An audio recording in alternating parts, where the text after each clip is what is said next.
You want to come in here and book a table with that cheap dress? You're out of place. Go out. The main lobby of TechVision Corp, shiny glass, cold marble, flooded with light, is not a place for those who are on the wrong floor. The woman in the simple blazer stood still. She didn't argue, didn't turn around, just adjusted her cuffs with a light, neat movement. The receptionist, her blonde hair tied up high. Her gaze was clear. You don't have an appointment, nor are you a VIP. We don't receive people like you here. She stepped forward, her gaze cold as steel. I'm here to ask about AI consulting for businesses. That service is for potential customers. Are you sure you qualify? A few employees suppressed their laughter. A few went live. She simply pulled out her phone, unlocked it with her fingerprint, and sent a single command. Activate Protocol 7. TechVision Corp isn't just the company she runs. It's the empire she built from nothing. A billion-dollar testament to what happens when brilliant minds refuse to accept limitations. But today, she's not here as the CEO. She's here as herself. A black woman in a simple navy blazer and comfortable flats, carrying a modest handbag and wearing no jewelry that would signal her true status. The decision to conduct this undercover evaluation wasn't made lightly. For months, she'd been receiving troubling reports about the company culture at this regional office. Complaints from potential clients about dismissive treatment, whispered rumors about who gets the red carpet treatment and who gets shown the door. Now, standing in her own lobby and being told she doesn't belong, Amara feels the familiar weight of proof settling on her shoulders. Her dark eyes scan the space with the precision of someone who designed every corner, noting details that would escape most visitors. The way the receptionist's smile freezes when she sees Amara approaching. The subtle shift in the security guard's posture. The way conversations seem to pause and resume in whisper. You won't believe what happens when they discover who she really is. Amara approaches the reception desk with the quiet confidence of someone who belongs everywhere she chooses to go. Her appearance is deliberately understated.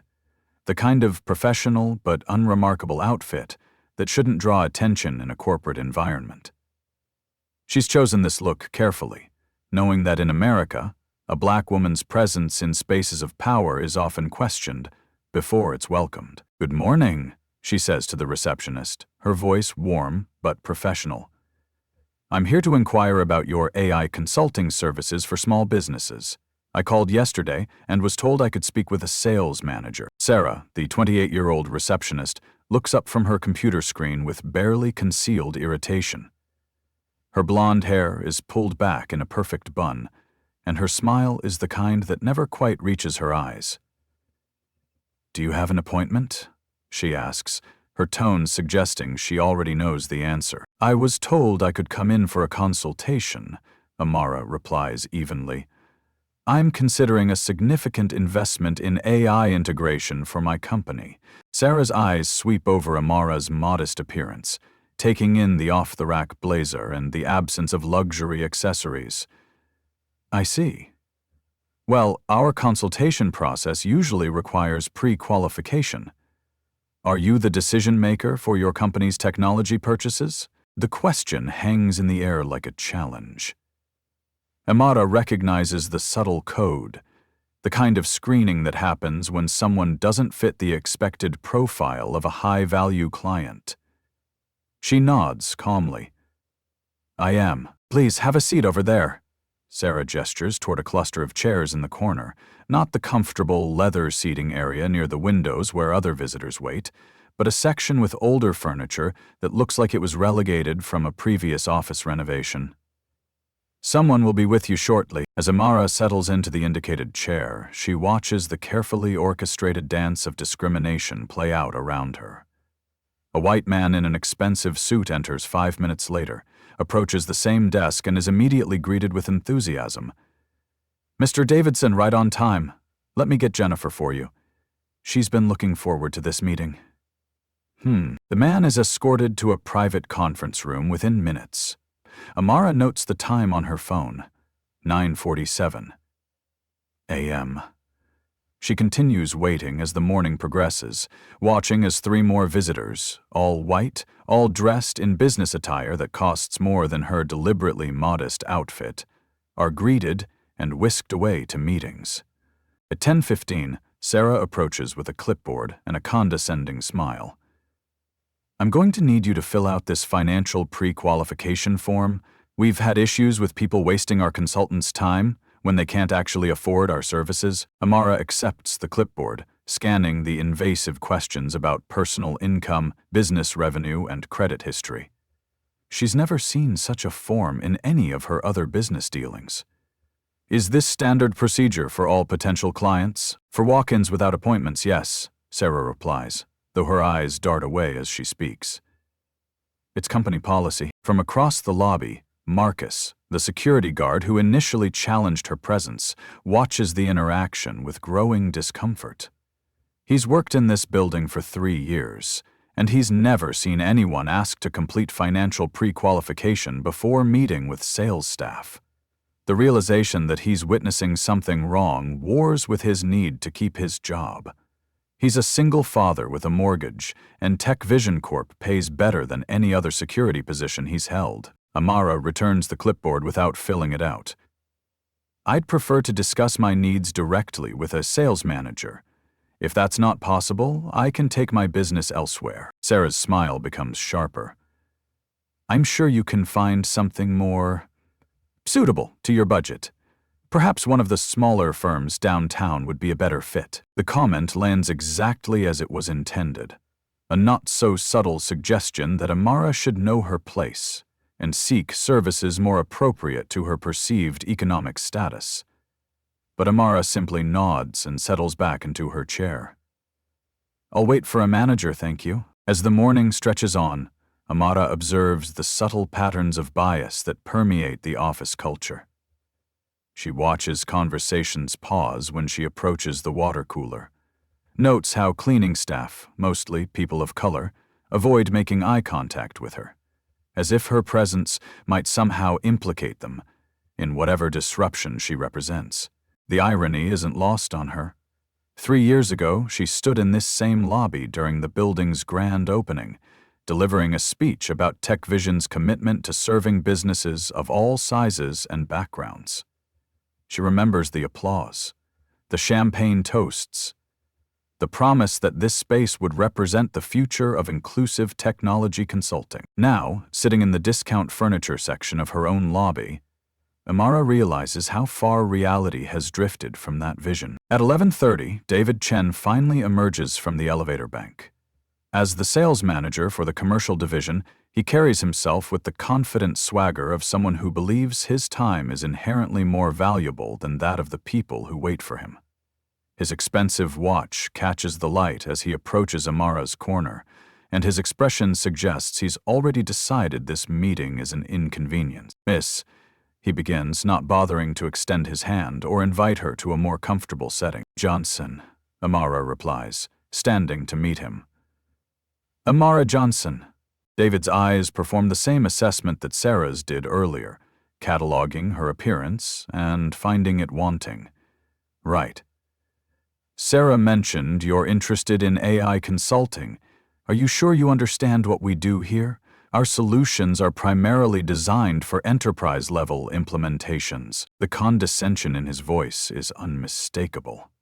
Amara maintains her composure, though she notes how David positions himself slightly above her, using his height advantage to reinforce the power dynamic he's establishing. "I'm exploring options for integrating AI into my business operations. I believe I have a good understanding of the technology." David checks his phone ostentatiously. "And what kind of business are you running? Something small, I assume?" "I prefer to discuss specifics with someone who can make decisions about partnerships," Amara responds. "Are you authorized to negotiate enterprise-level contracts?" The question clearly irritates David. He's accustomed to being the one who qualifies clients, not the other way around. "Look, Ms. Johnson, I've been in this business for 8 years. I can tell within 5 minutes whether someone is a serious prospect or just fishing for information they can't afford to act on. And what's your assessment of me? David's smile is sharp and humorless. Honestly, I think you're wasting both our time. Our basic consulting package starts at $50,000. Our enterprise solutions run into 7 figures. Are you prepared to make that kind of investment? Amara tilts her head slightly, studying him with an expression that makes David suddenly uncomfortable. What makes you think I'm not? Experience, he replies quickly. Look, I don't mean to be rude, but I deal with Fortune 500 companies.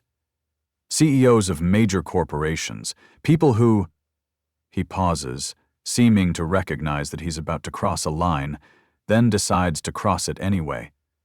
People who look like they belong in boardrooms. The words hang in the air like a challenge. Amara feels the familiar surge of anger that comes with being reduced to someone's assumptions about her worth based on her appearance. But she also feels something else. A crystalline clarity about what she's witnessing and what needs to be done about it. I see, she says quietly. And what do people who belong in boardrooms look like, exactly? David realizes he's ventured into dangerous territory, but his irritation overrides his caution. You know what I mean. This is a professional environment. We work with serious business leaders who have the resources and authority to make substantial decisions.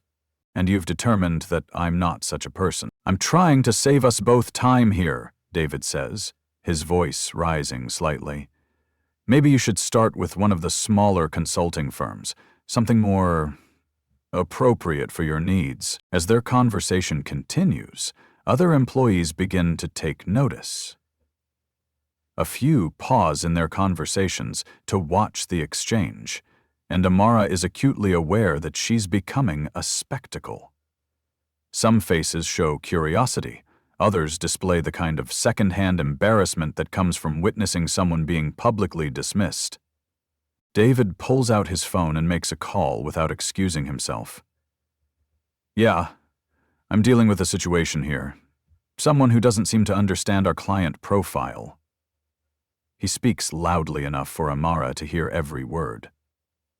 I might need security to help escort someone out, if they won't accept that we're not the right fit. Amara reaches into her purse and quietly activates her phone's recording function. She's learned, through years of navigating corporate America as a black woman, that her word alone often isn't enough when challenging discriminatory behavior. Documentation is essential. Mr. Chen, she says, her voice carrying a new edge of authority. I'm going to need to speak with your manager. David laughs, a sound devoid of humor. My manager? Lady, you're not even a real prospect. You're just someone who wandered in here thinking you could demand service you can't afford. I'd still like to speak with your manager. Fine, David says, his patience clearly exhausted. But I'm telling you right now, you're not going to like what you hear.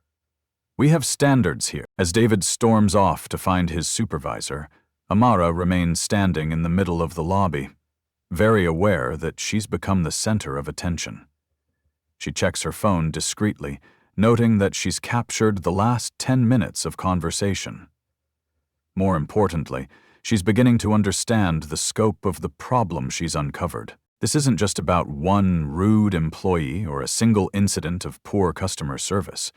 This is about a systematic pattern of discrimination that has taken root in her company, growing unchecked while she focused on quarterly reports and board meetings. The realization that she's about to become the solution to her own problem brings a grim smile to her lips. Jessica Walsh arrives like a storm system, her heels clicking against the marble floor with staccato precision. As the regional director, she carries herself with the kind of authority that comes from believing her position makes her untouchable. Her blonde hair is styled in a severe bob, and her power suit is clearly expensive. The kind of executive uniform that announces its wearer's importance from across a room. I understand we have a problem, she announces, her voice carrying easily across the lobby. She doesn't lower her tone or attempt to handle the situation discreetly. Instead, She seems to relish the opportunity to demonstrate her authority in front of the gathering audience of employees and visitors. "Mrs. Walsh," David says, relief evident in his voice, "this is the person I mentioned. She's been here for over 2 hours, demanding to speak with managers, refusing to accept that we're not the right fit for her needs." Jessica's eyes sweep over Amara with the kind of assessment that's designed to be felt rather than seen. "I see. And you are?" "Amara Johnson. I'm here to discuss AI consulting services for my business." "Are you now?" Jessica's smile is sharp and calculated. "Well, Miss Johnson, I'm the regional director for this office. I make the decisions about who we work with and who we don't. And I have to say, your behavior this morning has been quite concerning." The accusation hangs in the air like a challenge. Amara feels the weight of every eye in the lobby, knows that whatever happens next will be witnessed by dozens of people. "I'm not sure what behavior you're referring to. I've been waiting patiently to speak with someone about your services." "Patiently?" Jessica's laugh is theatrical, designed for the audience. "Is that what you call harassing our staff, demanding special treatment, and refusing to follow standard procedures?" "Because that's what I call entitled." The word entitled is delivered with particular venom, and Amara recognizes it as a dog whistle, a coded way of suggesting that she's asking for something she doesn't deserve. Around the lobby, she notices how some employees nod in agreement, while others look uncomfortable with the direction of the conversation. "I've simply asked to speak with someone who can discuss your consulting services," Amara says, her voice remaining level, despite the provocation. "I'm not sure how that constitutes harassment."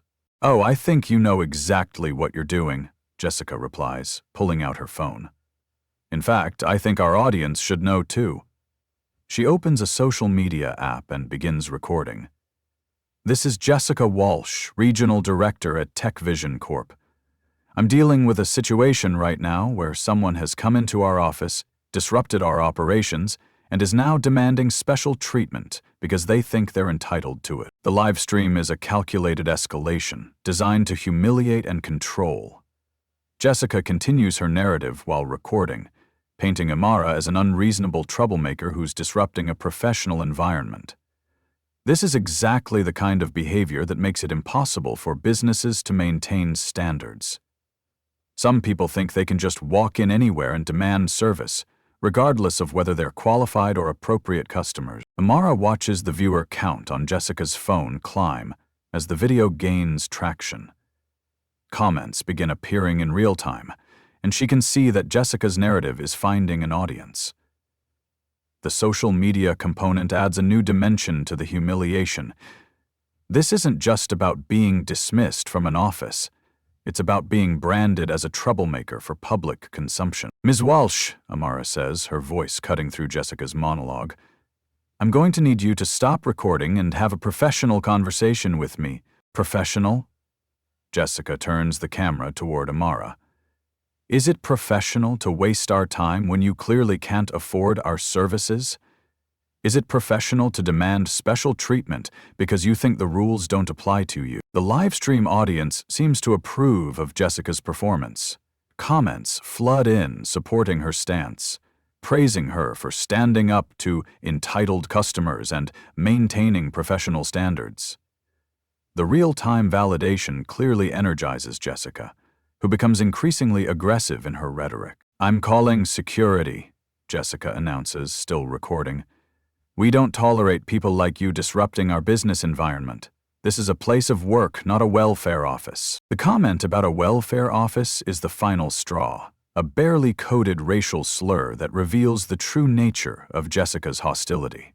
Around the lobby, the reaction is mixed. Some employees look shocked at the explicit nature of the comment, while others nod in approval. Marcus, the security guard, receives the call but hesitates before responding. He's been watching the situation unfold with growing unease, recognizing that what he's witnessing goes far beyond normal customer service issues.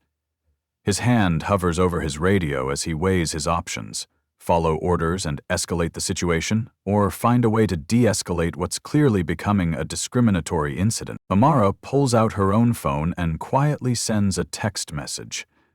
Execute Protocol 7. Full review. Immediate board meeting required. The message is cryptic, but it reaches someone who understands exactly what it means and what needs to happen next. Ms. Walsh, Amara says, her voice carrying a new quality that several employees notice but can't quite identify.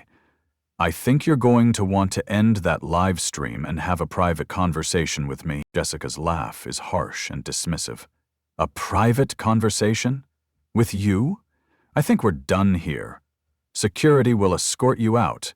And if you don't leave willingly, we'll call the police. I understand, Amara replies, her tone suggesting she understands far more than Jessica realizes.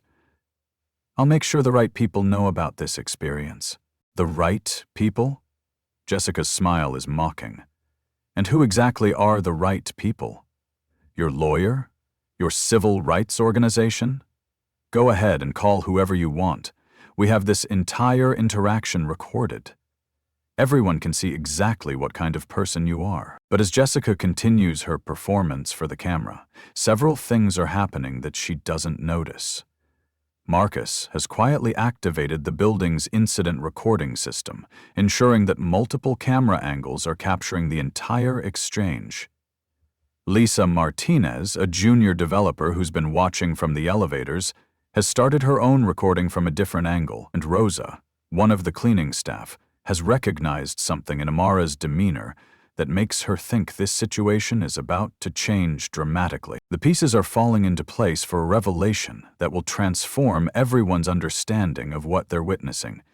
But for now, Jessica continues her live stream, convinced that she's successfully handling a difficult customer and demonstrating her leadership to her online audience. What she doesn't realize is that her performance is being watched by people who know exactly who Amara Johnson really is, and they're not impressed with what they're seeing. The situation spirals beyond Jessica's control as her live stream gains momentum. The viewer count has climbed to over 15,000, and the comments section has become a battleground of opinions about the confrontation unfolding in the TechVision lobby. Jessica, emboldened by the support from her online audience, decides to escalate further. You know what? She announces to the camera. I think people need to understand what businesses deal with on a daily basis. This is exactly the kind of entitled behavior that's destroying customer service standards across America. She turns the camera toward Amara again. Look at this. She's been here for hours, disrupting our operations, demanding special treatment, and now she's threatening us with mysterious right people who are supposedly going to make us sorry. The live stream audience eats it up. Comments flood in praising Jessica for her courage and professional standards. Several viewers share the stream, expanding its reach exponentially. What Jessica doesn't realize is that among the growing audience are employees from TechVision's corporate office, industry professionals who recognize the building, and people who know exactly who Amara Johnson is. Ma'am? Marcus approaches reluctantly, his radio crackling with instructions from Jessica's office. I'm going to have to ask you to leave the building. Amara looks at Marcus with an expression that makes him pause. There's something in her eyes that suggests she's not just another difficult customer. There's a quality of authority that doesn't match her modest appearance. I understand you're doing your job, she says quietly. But I think you should know that this entire situation is being documented. Documented? Jessica laughs harshly. By who? You? Go ahead and document all you want. We have everything on camera too. Everyone can see exactly what kind of person comes in here and disrupts our business. But as Jessica continues her performance, she fails to notice several crucial developments. Lisa Martinez, the junior developer, has been quietly recording the entire exchange from multiple angles. Her footage shows clearly that Amara has been calm and professional throughout, while Jessica has been increasingly aggressive and hostile. Rosa, the cleaning staff member, has witnessed similar scenes before and has started making calls to people she trusts within the company. Most importantly, Amara's text message has reached its intended recipient. In the corporate headquarters across town, Executive Assistant Patricia Williams receives the coded message and immediately begins implementing a protocol that was established 3 years ago but never used. Within minutes, she's contacted the chairman of the board, the chief legal officer, and the head of security. The wheels of corporate accountability are beginning to turn, but Jessica remains oblivious to the approaching storm. "I want her searched," Jessica announces, both to Marcus and to her live stream audience. "She's been acting suspicious, taking photos, recording conversations. I want to know what she's really doing here." "Ma'am," Marcus says uncomfortably. I don't care what you think," Jessica snaps. "I'm the regional director, and I'm giving you a direct order. Search her bag." The demand for a search crosses another line. Several employees stop their work to watch as the situation becomes increasingly surreal. A few begin recording on their own phones, creating multiple perspectives of what's unfolding. Amara remains calm as Marcus reluctantly approaches. "I'm sorry about this," he says quietly. "I'm just following orders. I understand," Amara replies, though she makes no move to comply. "But I think you should know that forcing an unreasonable search of a potential customer is against company policy. It's also potentially illegal." "Company policy?" Jessica's voice rises to a near shout. "You want to lecture me about company policy? I am the company policy in this building. I decide who gets treated like a valued customer and who gets treated like a security threat." The admission is captured clearly on multiple recordings. Around the lobby, employees exchange glances as they recognize that Jessica has just admitted to discriminatory treatment of customers. But Jessica, high on the adrenaline of her viral moment, continues her rant. "You know what your problem is?" she says, pointing a manicured finger at Amara. "You think you can walk into any space and demand to be treated like you belong there.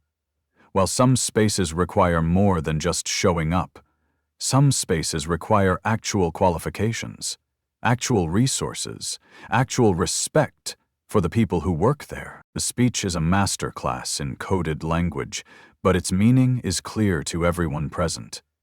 Jessica is explaining, in real time and on camera, exactly why she believes Amara doesn't deserve respectful treatment. The livestream audience continues to cheer her on, but several new viewers have joined. People who recognize the building, the company, and most importantly, the woman being harassed. Among the new comments appearing on Jessica's stream are several that she doesn't notice. "Isn't that TechVision Corp? Wait, do you guys know who that is? Someone should tell her." But Jessica is too caught up in her performance to read the comments carefully. She's convinced that she's handling a difficult situation with appropriate authority, and the positive feedback from her initial audience has convinced her that she's in the right. "I'm calling the police," she announces dramatically. "We have a trespasser who's refusing to leave and making threats." This is exactly why businesses need to be able to protect themselves from people who think they can just show up and demand whatever they want. As Jessica dials, her phone buzzes with an incoming call. The caller ID shows Board Chairman, TechVision Corp. She declines the call, assuming it's a coincidence or a spam call, using a fake corporate identifier. The phone rings again immediately. This time, she notices that several people around the lobby are looking at their phones with expressions of shock and realization. Lisa Martinez approaches Jessica with her phone extended, showing a Google search result for Amara Johnson, TechVision CEO. "Mrs. Walsh," Lisa says, her voice shaking, "I think you need to see this." Jessica glances at the phone screen and dismisses it immediately. "Very funny. Nice try with the fake search results," Do you people really think I'm stupid enough to fall for that? But as she speaks, more employees are pulling out their phones and conducting their own searches. The lobby fills with the sound of whispered conversations as people realize what they're witnessing. Marcus, still holding his radio, receives a call from corporate security instructing him to stand down immediately and await further instructions. The tide is turning, but Jessica remains oblivious. She's still live streaming, still convinced that she's the hero of this story, still certain that she's dealing with nothing more than a difficult customer who's trying to manipulate her way into receiving service she doesn't deserve. What she doesn't realize is that the woman standing calmly in front of her, the woman she's been humiliating for the past hour, is about to reveal exactly who she is and what that means for everyone involved. The moment of truth arrives with the sharp ring of Amara's phone. She glances at the caller ID, Board Chairman, TechVision Corp, and lets it ring twice before answering. The conversation that follows will be remembered by everyone present as the moment when reality crashed into Jessica's carefully constructed narrative. Ms. Johnson? The voice on the other end is clear and authoritative, carrying easily across the suddenly quiet lobby. The emergency board meeting has been convened as requested. Are you implementing the immediate restructuring protocol? Jessica's live stream audience watches in real time as her confident expression begins to crack. She continues recording, but her commentary has stopped as she strains to hear the conversation. Yes, Chairman Morrison, Amara replies, her voice carrying a new authority that transforms her entire presence. I believe a comprehensive review of this regional office is warranted. The discriminatory practices I've witnessed today represent a fundamental failure of our corporate values. Discriminatory practices? Jessica interrupts, her voice shrill with disbelief. This is ridiculous. She's faking a phone call. Security, I want her out of here now. But Marcus doesn't move. He's received his own call from corporate security, and he's been instructed to observe and protect rather than eject. Around the lobby, employees are staring at their phones, confirming what they're beginning to understand. Amara opens her laptop, a device that Jessica suddenly realizes is far more expensive than she initially noticed. The login screen appears, and Amara inputs her credentials for the TechVision CEO dashboard. The screen that appears is unmistakably authentic, showing real-time data from across the company's operations. What is this? Jessica's voice has lost its confident edge. She's still live streaming, but her performance has become uncertain, confused. This is the moment you learn that actions have consequences, Amara replies, her fingers moving across the keyboard with practiced efficiency. She pulls up the building's security system, accessing footage from the past 3 hours. And this is the moment your live stream audience learns exactly what kind of person you are. The security footage begins playing on Amara's screen, showing the morning's events from multiple angles. The cameras captured Jessica's dismissive treatment of Amara, her coded language, her explicit bias, and her escalating aggression. But more importantly, they captured Jessica's own words admitting to discriminatory treatment of customers. I don't understand, Jessica says, but her voice suggests she's beginning to understand all too well. You can't just hack into our systems. I'm not hacking anything, Amara says, standing to her full height. For the first time today, she allows her natural authority to show through. I'm accessing systems that I own, in a building that I own, reviewing the behavior of employees who work for me. The lobby falls completely silent except for the sound of Jessica's livestream comments exploding with realization. Viewers are recognizing the building, the company, and most importantly, the woman they've been watching get harassed for the past hour. CEO. Jessica's voice is barely a whisper. You're claiming to be the CEO? I'm not claiming anything, Amara replies, accessing her corporate email and pulling up the company directory. Her photo and biography appear on the screen, clearly identifying her as the founder and CEO of TechVision Corp. I am Amara Johnson, and I am the CEO of this company. Less than 2 weeks. The revelation hits the lobby like a physical wave. Employees who have been watching from a distance suddenly understand the magnitude of what they've witnessed. Jessica's live stream audience is in chaos, with comments ranging from shocked disbelief to outrage at Jessica's treatment of her own CEO. David Chen, who has been watching from the sidelines, goes pale as he realizes the implications of his own behavior. Sarah, the receptionist, looks like she might be sick. But Jessica, still holding her phone and live streaming, seems unable to process what she's hearing. This is impossible, she says, her voice getting louder as panic sets in. You're lying. You're some kind of scammer or something. You can't be the CEO. You don't seem like... I don't look like what, Jessica? Amara's voice cuts through the lobby like a blade. I don't look like someone who could build a billion-dollar company. I don't look like someone who could be a CEO. Please, finish your thought. Your live stream audience is waiting. The challenge hangs in the air as Jessica realizes that every word she says is being recorded and broadcast. Around the lobby, employees are pulling out their phones, some to record the confrontation, others to document the moment when their regional director's career ended in spectacular fashion. I didn't mean... Jessica stumbles over her words, but Amara cuts her off. You meant exactly what you said, Amara replies, accessing Jessica's employment file on her laptop.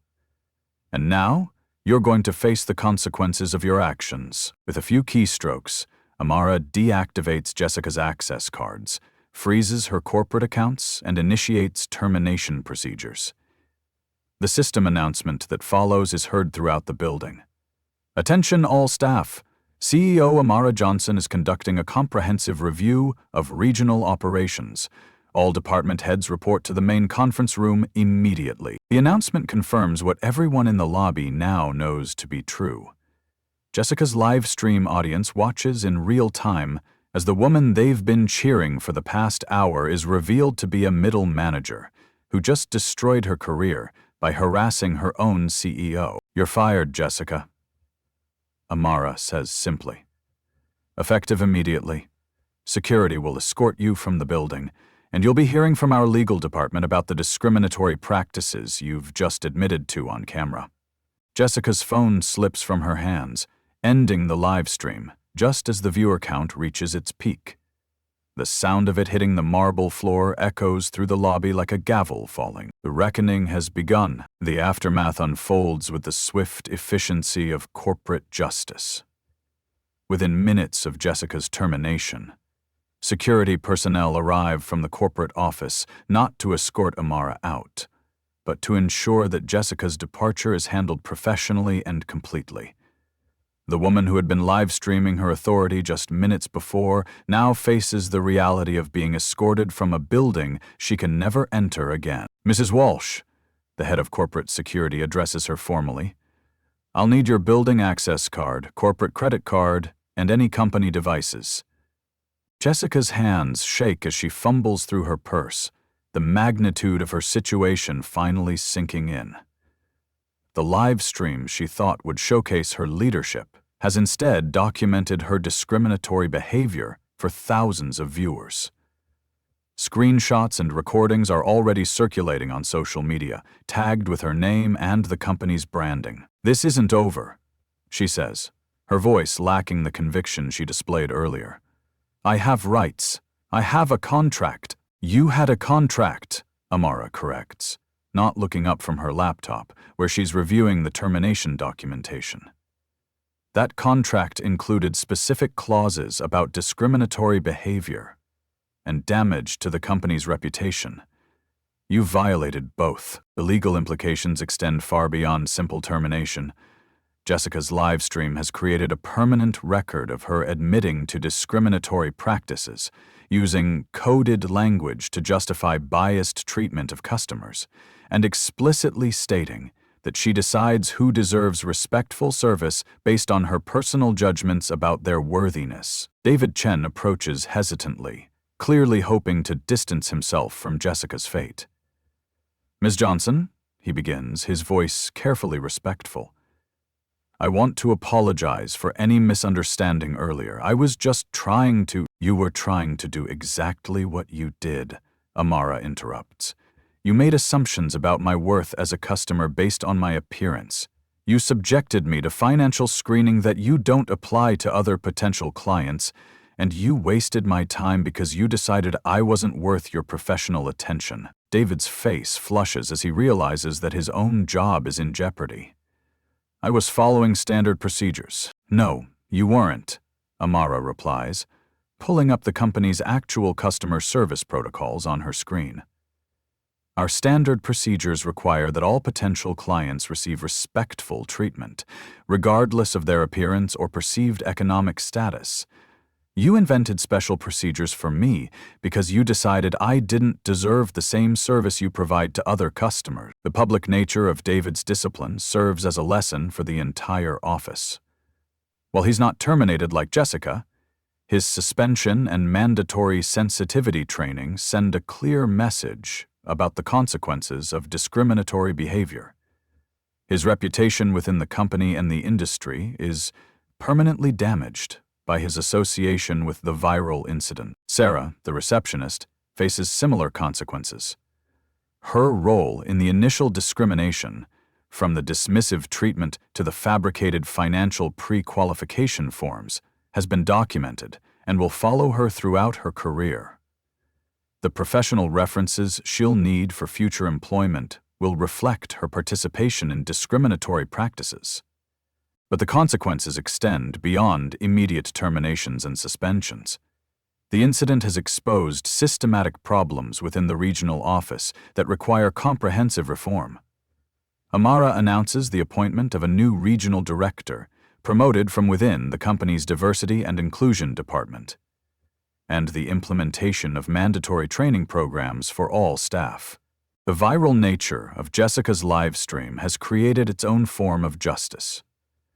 The video has been shared thousands of times, with commentary ranging from outrage at Jessica's behavior to praise for Amara's composed handling of the situation. Within hours, Jessica's professional reputation is in ruins. LinkedIn profiles and professional networking sites are flooded with comments about her discriminatory behavior.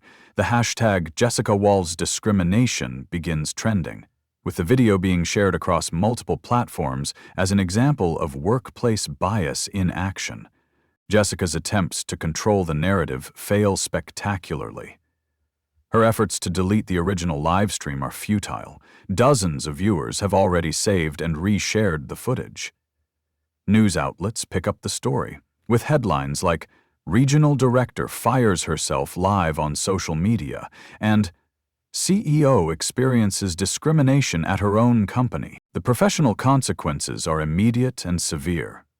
Jessica's phone rings constantly, with calls from recruiters and potential employers who have seen the video and are rescinding job offers.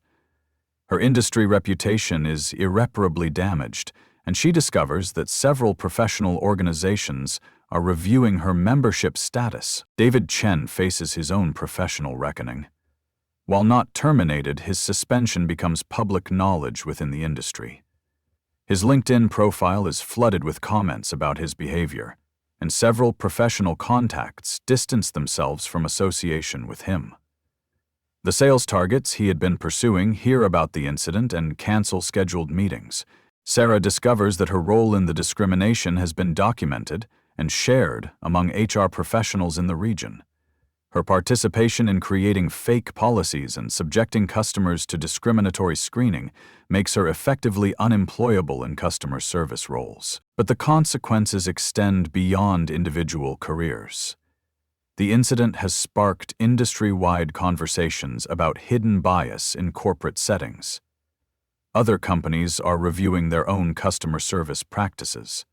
recognizing that similar discrimination might be occurring in their organizations. Marcus, the security guard who initially challenged Amara's presence, receives an unexpected reward for his eventual recognition of the situation's wrongness. His decision to activate the building's recording systems and his discomfort with the escalating discrimination earn him a promotion to head of security. His integrity under pressure becomes a model for other employees. Lisa Martinez, the junior developer who documented the incident, finds herself recognized as a company hero.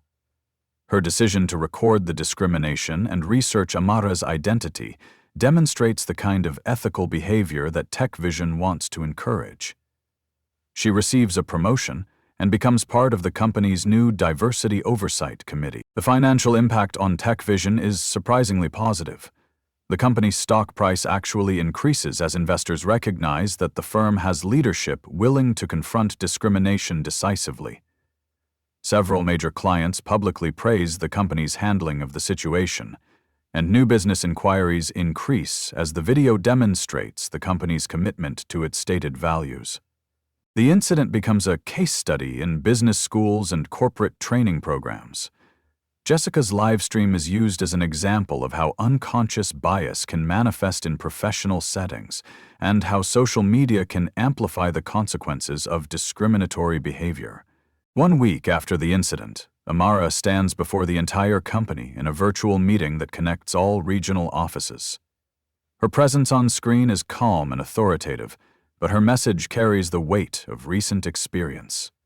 The woman who endured hours of discrimination has transformed the experience into a teaching moment for thousands of employees. Last week, I experienced something that no customer should ever face in our offices, she begins, her voice carrying clearly across the digital divide. I was subjected to discriminatory treatment, biased assumptions, and hostile behavior. But I wasn't experiencing these things as a customer. I was experiencing them as your CEO, witnessing firsthand how our company was failing to live up to its values. The confession creates a ripple of recognition across the company. Employees who had heard about the incident through social media and news coverage now understand that their CEO deliberately subjected herself to potential humiliation to understand the reality of their corporate culture. This wasn't a hidden camera stunt or a publicity campaign, Amara continues. This was a CEO who received troubling reports about discrimination and decided to investigate personally. What I discovered was that our beautiful mission statements and diversity policies meant nothing if our employees weren't living them every day. She pauses, allowing the weight of her words to settle. Discrimination doesn't just harm individuals, it weakens entire organizations. When we judge people based on their appearance, their accent, their perceived economic status, we rob ourselves of opportunities to serve customers who might become our most valuable partners. The conversation shifts to systemic change. Amara announces the creation of a $10 million diversity and inclusion fund designed to provide scholarships for underrepresented students pursuing technology careers. She outlines new partnerships with minority-owned businesses and commits to transparent reporting of diversity metrics across all company operations. A hint, true leadership, she explains, means creating environments where everyone can thrive, not just people who look like what we expect successful customers to look like. It means examining our assumptions and actively working to overcome the biases that society has programmed into all of us. The personal dimension of her message resonates deeply with employees. I've been successful for many years, but that success didn't protect me from being judged by the color of my skin rather than the content of my character. If it can happen to me, it can happen to anyone. And that's why we all have a responsibility to speak up when we see discrimination happening. Amara shares specific changes being implemented: mandatory unconscious bias training for all employees, diverse hiring panels for management positions, regular third-party audits of workplace culture, and a confidential reporting system for discrimination incidents. But she emphasizes that policy changes alone aren't enough. Culture change happens one person at a time, one interaction at a time, she says. Every time you choose to treat someone with respect, regardless of their appearance, you're making our company stronger. Every time you speak up against bias, you're creating a workplace where everyone can contribute their best. The message extends beyond the corporate world. This isn't just about TechVision, Amara explains. This is about the kind of society we want to build. Discrimination thrives in silence, but it withers when exposed to light. When we document bias, when we speak up against injustice, when we refuse to accept that this is just how things are, we create change. She acknowledges the complexity of the work ahead. Changing deeply ingrained patterns of bias isn't easy. It requires constant vigilance, ongoing education, and the courage to confront uncomfortable truths about ourselves and our organizations. But the alternative, continuing to accept discrimination as normal, is unacceptable. Excerpt from Journal Editorial Meeting, March 19th. The presentation concludes with a call to personal responsibility. I learned that being successful doesn't shield you from prejudice, but it does give you the power to fight it. Each of you has that power too. You have the power to treat people with dignity, to question biased assumptions, and to create environments where everyone feels valued. Every voice matters, Amara emphasizes. Every action matters. When we choose to do what's right, even when it's difficult, we become part of the solution. When we remain silent in the face of discrimination, we become part of the problem. The meeting ends with a challenge that extends beyond the corporate environment. The work of building a more just society doesn't end when we leave the office. It continues in our communities, our schools, our places of worship, and our families. Change starts with individuals who are willing to examine their own biases and take action to create a better world. The story of Amara Johnson's experience has spread far beyond the walls of TechVision Corp. It has become a rallying cry for anyone who has ever been underestimated, dismissed, or discriminated against based on their appearance rather than their abilities. But more importantly, it has become a call to action for everyone who believes that change is possible. What will you do when you witness discrimination? Amara asks in interviews and speaking engagements that follow the incident. Will you remain silent, or will you speak up? Will you assume that someone else will handle it, or will you take personal responsibility for creating change? The questions are designed to move beyond sympathy to action. Amara provides specific steps that individuals can take. Document discriminatory incidents when safe to do so. Report bias through appropriate channels. Support businesses owned by underrepresented entrepreneurs. And educate themselves about unconscious bias through available resources. Your choices shape the world we live in, she emphasizes.